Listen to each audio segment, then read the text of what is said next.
Good morning. Ano po ba ang messages ni God today sa atin from Mass?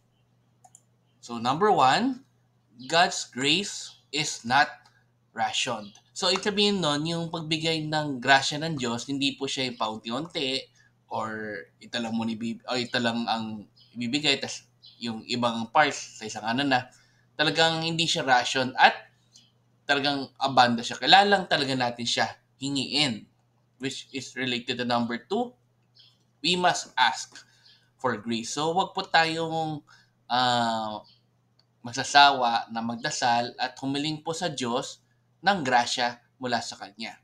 Magtiyaga lang po tayo magdasal, lagi po tayo magpasalamat, and I'm sure narinig naman po ng Diyos yun at siya po ang may desisyon kung ano pa ba yung ultimate plano niya po para sa atin. Which leads us to number three.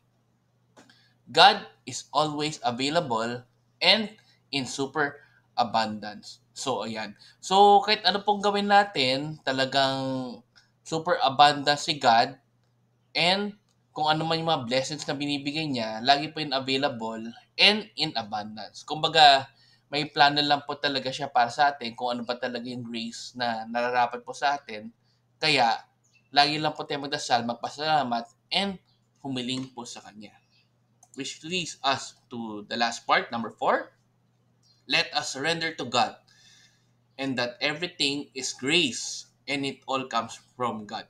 So, napakaganda po ng mensahe na to kasi kahit ano man yung ma-achieve natin sa buhay, kung ano man yung mga things na nagagawa po natin na based on our own efforts or talents, lagi natin isipin na kung ano pa rin yung mga na-achieve natin na yun, hindi natin magagawa yun kung wala po ang Diyos. Ang Diyos ang laging nagbibigay po sa atin ng kung ano man yung meron tayo. Kaya lagi lang po tayo magpasalamat sa Kanya and gawin po natin ang tama sa mga buhay po natin. Buhay po natin. Ayan. So let's end again with a simple prayer in the name of Father, Son, and Spirit. Amen. Lord, maraming salamat po sa lahat po ng graces na binibigay niyo po sa amin. Hopefully ay magawa po namin kung ano po yung tama. Sana po wag po sana kayo makulitan masyado sa amin sa mga pinagdadasal po namin araw-araw. Sana nga po lahat po ng mga blessings and graces na inihiling po namin, sana po magkatotoo sa mga buhay po namin. And maraming salamat po sa lahat po ng tulong at mga biyayang binibigay niyo po sa amin sa pang-araw-araw, whether big or small.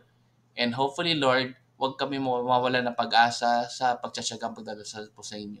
Amen. In Father, Son, and Spirit. Amen. So, good morning po sa inyo. Have a great day. And let's end again with a simple Thanksgiving prayer. Daily thank you prayer. Lord, thank you very much for all the blessings that you are giving us every day. Thank you for our food, safety, security, guidance, and all your blessings. Please avoid us getting sick from all illnesses and forgive us for all our sins.